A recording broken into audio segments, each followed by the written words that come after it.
লালকৃষ্ণ আদৱানীক ভাৰত ৰত্ন আজি নহয় আগতেই দিব লাগিছিলে। আমি বিৰোধ মানে সকলোৰে বিৰোধ নহয়। আদৱানীক ভাৰত ৰত্ন আজি কিয়? বিজেপি যে আজি ক্ষমতাত আহিছে কাৰ কাৰণে আহিছে? বাজপেয়ী আদৱানীয়ে বনাই থোৱা খুঁটিটোৰ কাৰণে আহিছে। কিন্তু মিটিঙত বহি থাকিলে, এতিয়া ইলেকশ্যন আহিছে কাৰণে আদৱানীক ভাৰত ৰত্ন দিছে। মিটিঙত বহি থাকিলে যে নৰেন্দ্ৰ মোদীয়ে যে আদৱানীক যে একদম জৰাহাতকৈ চায়, চকুলৈকে নেচায়, একদম আক্ৰোশমূলকভাৱে চায়, সেইবিলাক কথা আপোনালোকে পাহৰি গ'লে নেকি? এবাৰ কেমেৰাটো আপুনি ফ্লেশ্ববেক কৰি দিবচোন। আদৱানীৰ পৰিস্থিতি কি? যেতিয়া সংসদ ভৱনত নৰেন্দ্ৰ মোদী সোমাইছিলে, প্ৰথম কাৰ ফলকখন আঁতৰাই দিয়া হৈছিলে? আদৱানীৰ ফলক আঁতৰাই দিয়া হৈছিলে। আদৱানীয়ে হৈছিলে প্ৰথম, তেওঁক মুখ্যমন্ত্ৰী কোনে পাতিছিলে?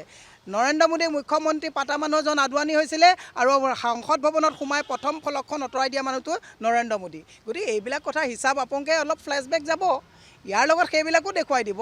লালকৃষ্ণ আদৱানীক ভাৰত ৰত্ন আজি নহয় আগতেই দিব লাগিছিলে। আমি বিৰোধ মানে সকলোৰে বিৰোধ নহয়। আদৱানীক ভাৰত ৰত্ন আজি কিয়? বিজেপি যে আজি ক্ষমতাত আহিছে কাৰ কাৰণে আহিছে? বাজপেয়ী আদৱানীয়ে বনাই থোৱা খুঁটিটোৰ কাৰণে আহিছে। কিন্তু মিটিঙত বহি থাকিলে, এতিয়া ইলেকশ্যন আহিছে কাৰণে আদৱানীক ভাৰত ৰত্ন দিছে। মিটিঙত বহি থাকিলে যে নৰেন্দ্ৰ মোদীয়ে যে আদৱানীক যে একদম জৰাহাতকৈ চায়, চকুলৈকে নেচায়, একদম আক্ৰোশমূলকভাৱে চায়, সেইবিলাক কথা আপোনালোকে পাহৰি গ'লে নেকি? এবাৰ কেমেৰাটো আপুনি ফ্লেশ্ববেক কৰি দিবচোন। আদৱানীৰ পৰিস্থিতি কি? যেতিয়া সংসদ ভৱনত নৰেন্দ্ৰ মোদী সোমাইছিলে, প্ৰথম কাৰ ফলকখন আঁতৰাই দিয়া হৈছিলে? আদৱানীৰ ফলক আঁতৰাই দিয়া হৈছিলে। আদৱানীয়ে হৈছিলে প্ৰথম, তেওঁক মুখ্যমন্ত্ৰী কোনে পাতিছিলে?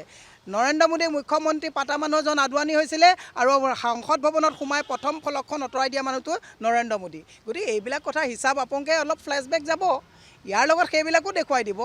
লালকৃষ্ণ আদৱানীক ভাৰত ৰত্ন আজি নহয় আগতেই দিব লাগিছিলে। আমি বিৰোধ মানে সকলোৰে বিৰোধ নহয়।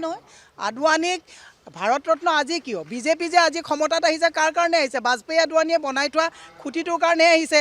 কিন্তু মিটিঙত বহি থাকিলে, এতিয়া ইলেকশ্যন আহিছে কাৰণে আদৱানীক ভাৰত ৰত্ন দিছে।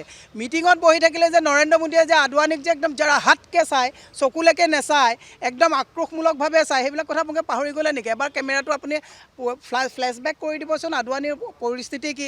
যেতিয়া সংসদ ভৱনত নৰেন্দ্ৰ মোদী সোমাইছিলে, প্ৰথম কাৰ ফলকখন আঁতৰাই দিয়া হৈছিলে? আদৱানীৰ ফলক আঁতৰাই দিয়া হৈছিলে। আদৱানীয়ে হৈছিলে প্ৰথম, তেওঁক মুখ্যমন্ত্ৰী কোনে পাতিছিলে? নৰেন্দ্ৰ মোদী মুখ্যমন্ত্ৰী পাতা মানুহজন আদৱানী হৈছিলে, আৰু সংসদ ভৱনত সোমাই প্ৰথম ফলকখন আঁতৰাই দিয়া মানুহটো নৰেন্দ্ৰ মোদী। গতিকে এইবিলাক কথা হিচাপ আপোনালোকে অলপ ফ্লেশ্ববেক যাব, ইয়াৰ লগত সেইবিলাকো দেখুৱাই দিব। লালকৃষ্ণ আদৱানীক ভাৰত ৰত্ন আজি নহয় আগতেই দিব লাগিছিলে। আমি বিৰোধ মানে সকলোৰে বিৰোধ নহয়।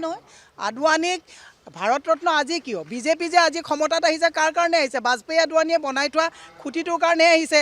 কিন্তু মিটিঙত বহি থাকিলে, এতিয়া ইলেকশ্যন আহিছে কাৰণে আদৱানীক ভাৰত ৰত্ন দিছে। মিটিঙত বহি থাকিলে যে নৰেন্দ্ৰ মোদীয়ে যে আদৱানীক যে একদম জৰাহাতকৈ চায়, চকুলৈকে নেচায়, একদম আক্ৰোশমূলকভাৱে চায়, সেইবিলাক কথা আপোনালোকে পাহৰি গ'লে নেকি? এবাৰ কেমেৰাটো আপুনি ফ্লেশ্ববেক কৰি দিবচোন। আদৱানীৰ পৰিস্থিতি কি?